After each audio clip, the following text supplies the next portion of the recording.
ಕಲಾವಿದನಾಗಿ ಬಂದವನು ನಾನು. ಅದಾದ ನಂತರ ಸುಮಾರು 4-5 ಶೋಗಳನ್ನು ನಾನು ರಿಯಾಲಿಟಿ ಶೋಗಳನ್ನು ಮಾಡಿ ಈಗ ಆ ಒಂದು ಎಕ್ಸ್ಪೀರಿಯನ್ಸ್ನ ಜೊತೆಗೆ ಒಂದು ಕಥೆ ಇರ್ಬೋದು ಅಥವಾ ಚಿತ್ರಕಥೆ ಇರ್ಬೋದು ಅಥವಾ ಒಂದು ಸಂಭಾಷಣೆ ಇರ್ಬೋದು, ಹೀಗೆ ಒಂದಷ್ಟು ಸಿನಿಮಾಗಳಲ್ಲಿ ನಾವು ಕೆಲಸ ಮಾಡ್ತಾ ಈಗ ದಸ್ಕತ್ ಎನ್ನುವಂಥ ಒಂದು ಸಿನಿಮಾವನ್ನು ನಾವು ತಗೊಂಡು ಬಂದಿದ್ದೇವೆ. ಸ್ಮಿತೇಶ್ ಅವರು ಹೇಳಿದಾಗೆ ಸುಮಾರು 70 ದಿನಗಳ ಕಾಲ ಕರಾವಳಿ ಭಾಗ ಅಂದರೆ ಮಂಗಳೂರು ಇರ್ಬೋದು ಅಥವಾ ಉಡುಪಿ ಜಿಲ್ಲೆ ಇರ್ಬೋದು, ಎಲ್ಲ ಭಾಗಗಳಲ್ಲೂ ಕೂಡ 70 ದಿನಗಳ ಕಾಲ ನಮ್ಮ ದಸ್ಕತ್ ತುಳು ಚಿತ್ರ ವಿಜೃಂಭಿಸಿದೆ ಮತ್ತು ಎಲ್ಲ ಪ್ರೇಕ್ಷಕರ ಮನವನ್ನು ಕೂಡ ಗೆದ್ದಿದೆ. ಇದು ನಮಗೆ ತುಂಬ ಪ್ರೌಡ್ ಫೀಲ್ ಆಗುವಂತಹ ವಿಷಯನೇ ನಮ್ಮ ತಂಡಕ್ಕೆ. ಬಿಕಾಸ್ ನಾವು ಸುಮಾರು ಒಂದು 5 ವರ್ಷಗಳ ಕಾಲ ಬೇರೆ ಬೇರೆ ಕಂಟೆಂಟ್ಗಳನ್ನು ಮಾಡಿದ್ವಿ. ಮೊದಲ ಚಲನಚಿತ್ರ ನಮ್ಮ ತಂಡದ್ದು ಕನಸು ಮಾರಾಟಕ್ಕಿದೆ, ಅದನ್ನು ನಿರ್ದೇಶನ ಮಾಡಿದವರು ಸ್ಮಿತೇಶ್ ಬಾರಿಯಾ ಅವರು. ಅದಾದ ನಂತರ ನಾವು ಒಂದಷ್ಟು ವೆಬ್ ಸೀರೀಸ್ಗಳನ್ನು ಮಾಡಿದ್ವಿ. ಅದು ಟಾಕೀಸ್ ಎನ್ನುವಂಥ ಒಂದು ಪ್ಲಾಟ್ಫಾರ್ಮಲ್ಲಿದೆ, ಆ್ಯಪಲ್ಲಿದೆ.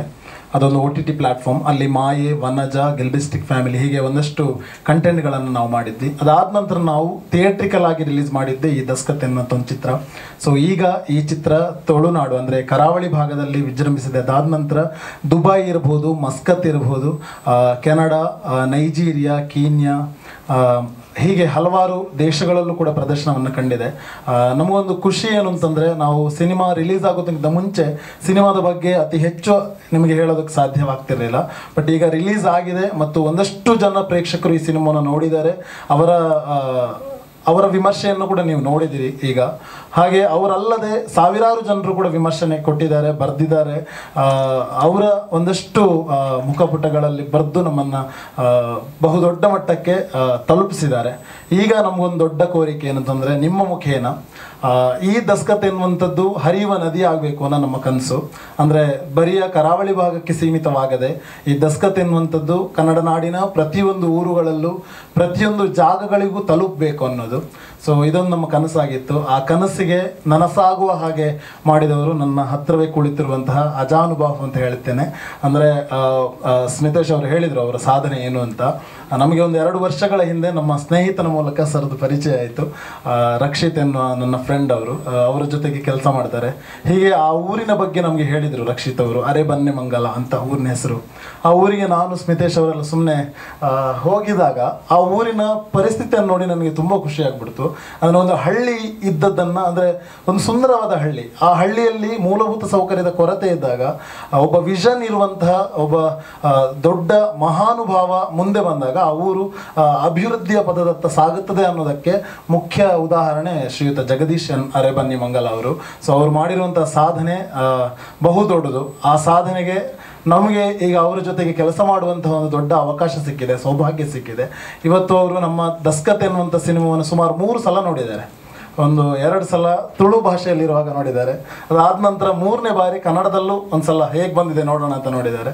ಸೊ 3 ಬಾರಿಯೂ ಕೂಡ ಅವ್ರು ನೋಡಿದಾಗ ಅವರ ಹಳ್ಳಿಯ ಜನರನ್ನೇ ನೋಡಿದ್ದೀನಿ ಅಂತ ಪ್ರತಿ ಸಲ ನಮಗೆ ಹೇಳ್ತಾ ಇದ್ರು. ಸೊ ನನ್ನ ಹಳ್ಳಿಯಲ್ಲೂ ಇಂಥದ್ದೇ ಜನ ಇದ್ದಾರೆ, ಇಂಥದ್ದೇ ಅಧಿಕಾರಿ ವರ್ಗ ಇತ್ತು, ಹೀಗೆ ಆಗ್ತಾ ಇತ್ತು ಸಿಚುವೇಶನ್ಗಳು ಅಂತ. ಸೊ ಅವರು ದೇವರ ದಯೆಯಿಂದ ನಮ್ಗೆ ಸಿಕ್ಕಿದ್ದಾರೆ. ಈಗ ನಮ್ಮ ಸಿನಿಮಾವನ್ನು ಇಡೀ ಕನ್ನಡ ನಾಡಿನ ಜನತೆಗೆ ಪ್ರಸರಿಸಬೇಕೆನ್ನುವಂಥ ಒಂದು ಮಹದಾಸೆಯನ್ನು ಹೊತ್ಕೊಂಡಿದ್ದಾರೆ. ಸೊ ನಮ್ಮ ದಸ್ಕತ್ ಇವತ್ತಿಗೆ ನಮ್ಮ ಕನ್ನಡ ನಾಡಿನಾದ್ಯಂತ ರಿಲೀಸ್ ಆಗಿ, ಅಂದರೆ ಮೇ 9ನೇ ತಾರೀಕು ನಾವು ರಿಲೀಸ್ ಮಾಡಬೇಕು ಅಂತ ಅಂದ್ಕೊಂಡಿದ್ದೇವೆ. ಹಾಗೆ ಅನೌನ್ಸ್ ಕೂಡ ಮಾಡಿದ್ದೇವೆ. 9ನೇ ತಾರೀಕು ರಿಲೀಸ್ ಆಗುತ್ತೆ. ಬರೀ ರಿಲೀಸ್ ಆಗೋದು ಮಾತ್ರ ಅಲ್ಲ, ಇಡೀ ಕನ್ನಡ ನಾಡಿನಾದ್ಯಂತ ದಸ್ಕತ್ ಪಸರಿಸಬೇಕು. ಈಗಾಗಲೇ ನಿಮ್ಗೆ ಗೊತ್ತಿರುತ್ತೆ, ದಸ್ಕತ್ ಅಂದರೆ ಸಿಗ್ನೇಚರ್, ಅಂದರೆ ಸಹಿ ಅಂತ ಅರ್ಥ. ಸೊ ನಮ್ಮ ಮಂಗಳೂರು ಭಾಗದಲ್ಲಿ ಅತಿ ಹೆಚ್ಚಾಗಿ ಆ ಪದವನ್ನು ಬಳಕೆ ಮಾಡ್ತಾರೆ. ಆ್ಯಂಡ್ ನಾನು ತಿಳಿದ ಮಟ್ಟಿಗೆ ಬೆಂಗಳೂರಲ್ಲೂ ಕೂಡ ಒಂದಷ್ಟು ಜನರಿಗೆ ದಸ್ಕತ್ ಅಂದರೆ ಗೊತ್ತು, ಉತ್ತರ ಕರ್ನಾಟಕದಲ್ಲೂ ದಸ್ಕತ್ ಅಂದರೆ ಏನು ಅಂತ ಗೊತ್ತು. ಕಾರಣ ನಿಮಗೆ ಗೊತ್ತಿರಬಹುದು, ಒಂದಷ್ಟು ವರ್ಡ್ಗಳು, ಬೇರೆ ಬೇರೆ ಭಾಷೆಯ ವರ್ಡ್ಗಳು ನಮಗೆ ಇನ್ಫ್ಲುಯೆನ್ಸ್ ಆಗುತ್ತೆ. ಎಕ್ಸಾಂಪಲ್, ಈಗ ಸ್ಕೂಲ್ ಅನ್ನೋದು ಈ ಸ್ಕೂಲ್ ಆಗಿದೆ. ಈ ಸ್ಕೂಲ್ ಅಂದರೆ ಕನ್ನಡ ಪದ ಅಲ್ಲ ಅದು ಆ್ಯಕ್ಚುಲಿ.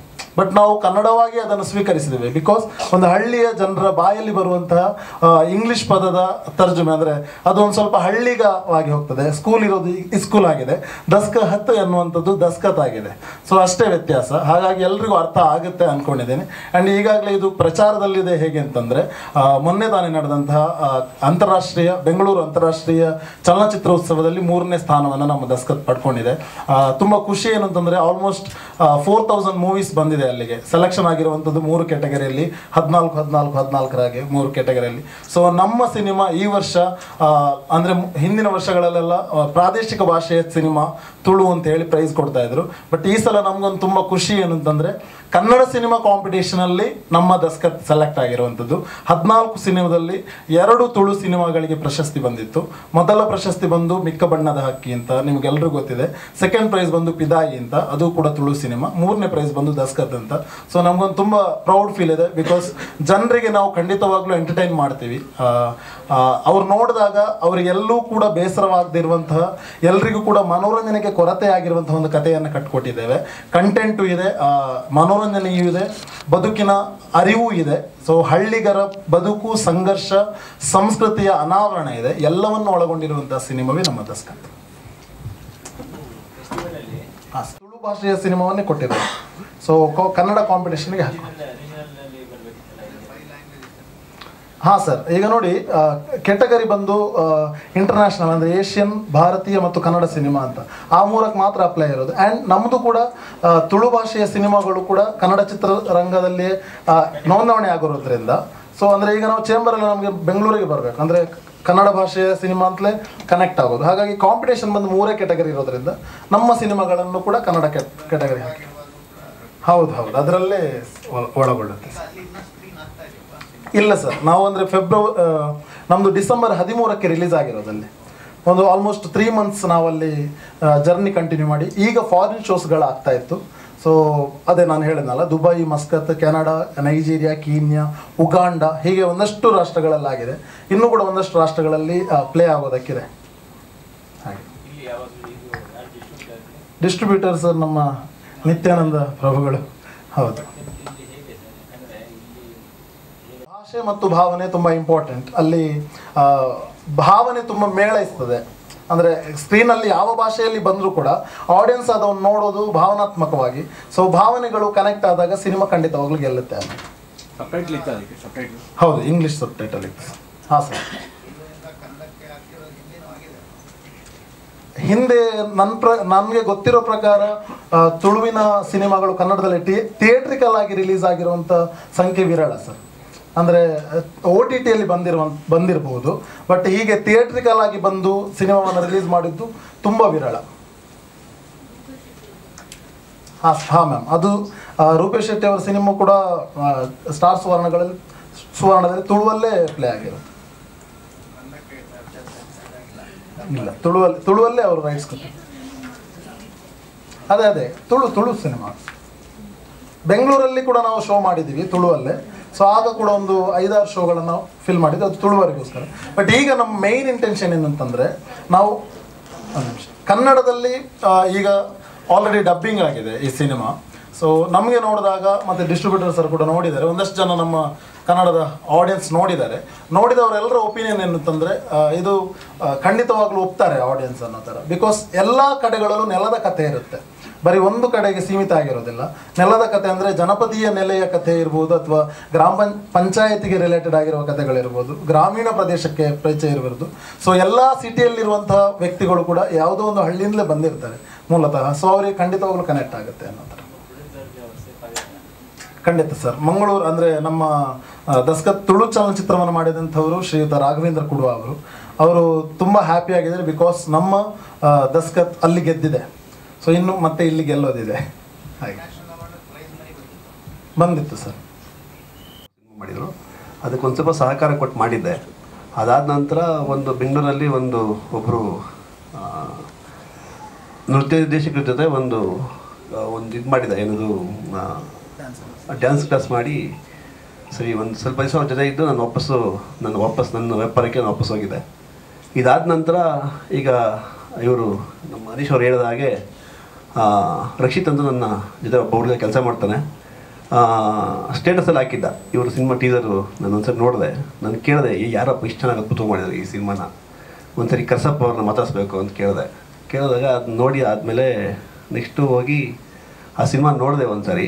ನನಗೆ ನಿಜವಾಗ್ಲೂ ತುಳು ಭಾಷೆ ಬರಲ್ಲ, ಬಟ್ ಅವ್ರು ಮಾಡಿದಂಥ ಸಿನಿಮಾ ಆ ಭಾವನೆ ನನಗೆ ತುಂಬ ಅಟ್ಯಾಚ್ ಆಯಿತು.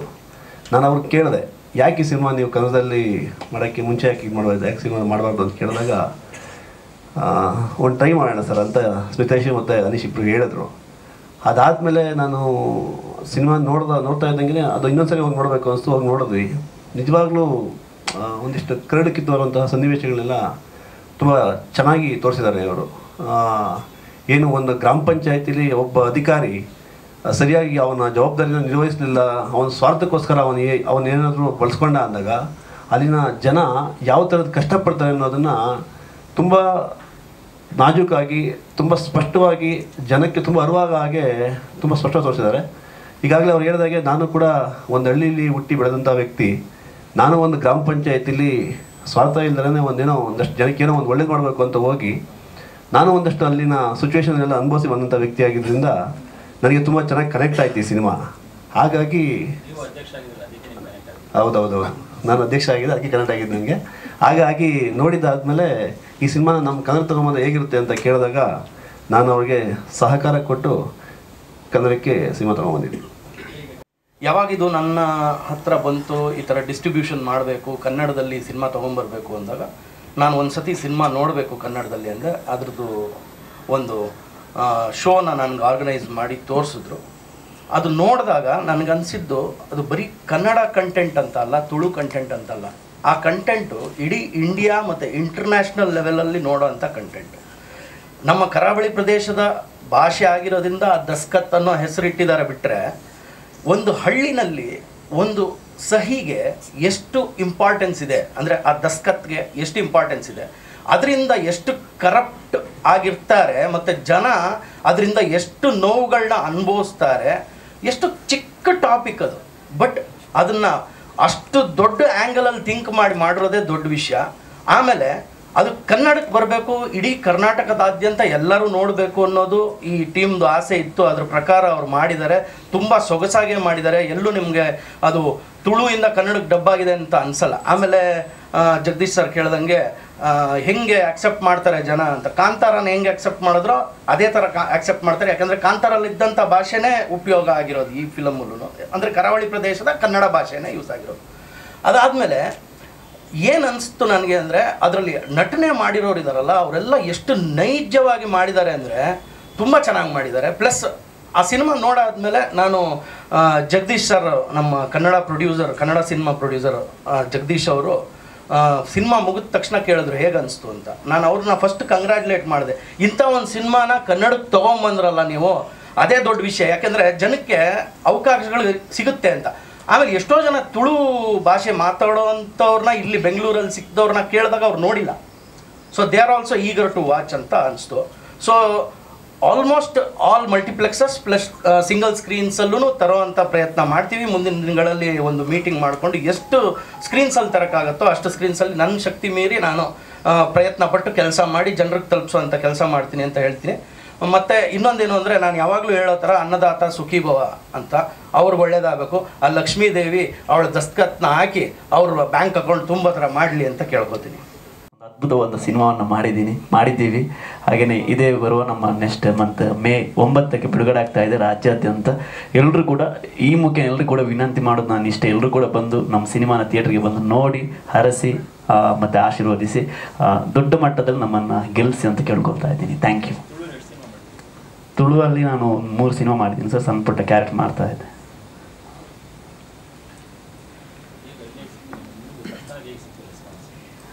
ಅಲ್ಲಿ ಸಿನಿಮಾ ನೋಡಿ ಹೊರಗೆ ಬಂದ ತಕ್ಷಣ ಜನರೆಲ್ಲರೂ ಕೂಡ ಶೇಖರ ಪಾತ್ರ ಮಾಡಿದವ್ರು ಯಾರು ಅಂತ ಹುಡುಕ್ತಾ ಇದ್ರು. ಆ ಸ್ಕ್ರೀನಲ್ಲಿರುವಂಥ ನಾನು ಅಲ್ಲಿರುವಂಥ ಶೇಖರನೇ ಬೇರೆ, ಇಲ್ಲಿರುವಂಥ ನಾನು ಬೇರೆನೆ. ಇಲ್ಲಿ ದೀಕ್ಷಿತ್ ನೋಡಿದ್ರೆ ಅಲ್ಲಿ ಬೇರೆ ಶೇಖರ್ನನ್ನು ನೋಡ್ತೀರಿ. ಹಾಗೆ ಎಲ್ಲ ಹೊರಗೆ ಬಂದವರು ಶೇಖರನ್ನು ಹುಡುಕ್ತಾ ಇದ್ರು. ಪಾತ್ರದ ಬಗ್ಗೆ ಎಲ್ಲರೂ ಕೂಡ ಹೊಗಳ್ತಾ ಇದ್ರು. ತುಂಬ ಖುಷಿ ಆಯ್ತದೆ. ಇದ್ರ ಬಗ್ಗೆ ಹೇಳಿದರು, ಒಂದು ಮೂವಿ ಇದೆ ಮಾಡಬೇಕಾಗ್ಬೋದು ಅಂತೇಳಿ. ಸೊ ಆ ಟೈಮಲ್ಲಿ ನಾನು ಅಂದರೆ ಕಾನ್ಫಿಡೆನ್ಸ್ ಇರಲಿಲ್ಲ ಇಷ್ಟು ದೊಡ್ಡ ಫುಲ್ ಫೀಚರ್ಡ್ ಮೂವಿಯನ್ನು ಮಾಡಲಿಕ್ಕೆ ನನ್ನಿಂದ ಆಗ್ಬೋದು ಅಂತೇಳಿ. ಬಟ್ ಅವರ ಒಂದು ಕಾನ್ಫಿಡೆನ್ಸ್ ಮತ್ತು ಈ Daskat team first of all ಅದ್ಭುತವಾದ ಟೀಮ್, ಅವರಿಂದ ಕೂಡ ನನಗೆ ಆ್ಯಕ್ಚುಲಿ ಒಳ್ಳೆ ಕಾನ್ಫಿಡೆನ್ಸ್ ಸಿಕ್ತು. ಹಾಗೆ ಎಲ್ಲರ ಸಪೋರ್ಟಲ್ಲಿ ಇದೊಂದು ಮಾಡಲಿಕ್ಕೆ ಸಾಧ್ಯ ಆಯಿತು ಅಂತ ಹೇಳಿಕ್ಕೆ ಇಷ್ಟಪಡ್ತೇನೆ. So thank you so much Anish. Thank you. Main ಆಗಿ ಇದರಲ್ಲಿ 3 ಸಾಂಗ್ಸ್ ಇದೆ, ಒಂದು ಥೀಮ್ ಸಾಂಗ್, ಹಾಗೆ 2 ಸಾಂಗ್ಸ್ ಇದೆ. ಬಟ್ ಸಣ್ಣ ಪುಟ್ಟ ಬಿಟ್ ಸಾಂಗ್ಸ್ ಕೂಡ ಮತ್ತು 2 ಇದೆ ಇದರಲ್ಲಿ.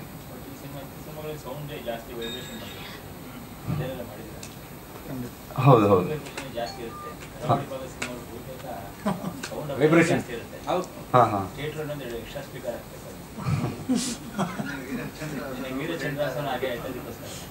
ಓಕೆ.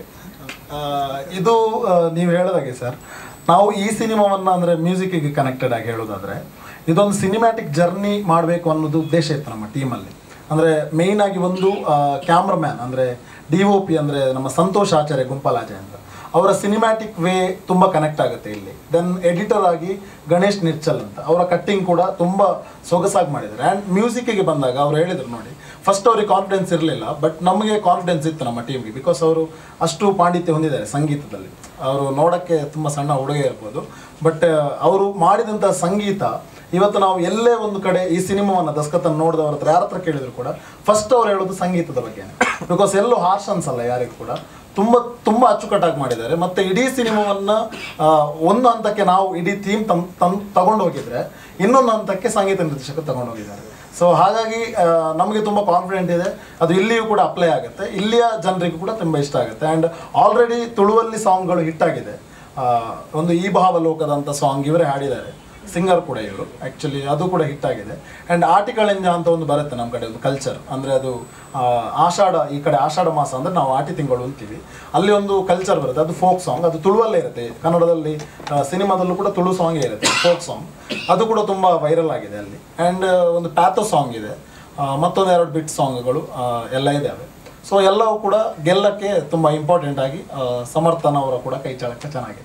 ಮಾಡಬೇಕಾದ್ರೆ ಅದು ನನ್ನ ಮೊದಲನೇ ಸಿನಿಮಾ, ಹಾಗೆ ಕನ್ನಡದಲ್ಲಿ ಕೂಡ ಒಂದು ಪ್ರಮುಖ ಪಾತ್ರದಲ್ಲಿ ಮಾಡ್ತಿರುವಂಥ ಸಿನಿಮಾ ಅಂದರೆ ಇದು ಮೊದಲನೇ ಸಿನಿಮಾನೇ. ಮೇ 9ಕ್ಕೆ ರಿಲೀಸ್ ಆಗ್ತಿದೆ, ಎಲ್ಲರೂ ನೋಡಿ. ಈ ಪಾತ್ರದ ಬಗ್ಗೆ ಹೇಳಬೇಕಂದ್ರೆ ಇದು ನಾನು ಇಲ್ಲಿ ಒಂದು ಹಳ್ಳಿ ಹುಡುಗಿ ಪಾತ್ರನ ಮಾಡಿದ್ದೀನಿ, ಹಾಗೆ ಒಂದು ಹಳ್ಳಿಯಲ್ಲಿ ನಡೆಯುವಂಥ ಲವ್ ಸ್ಟೋರಿ ಇದರಲ್ಲಿ ಬರುತ್ತೆ. Thank you.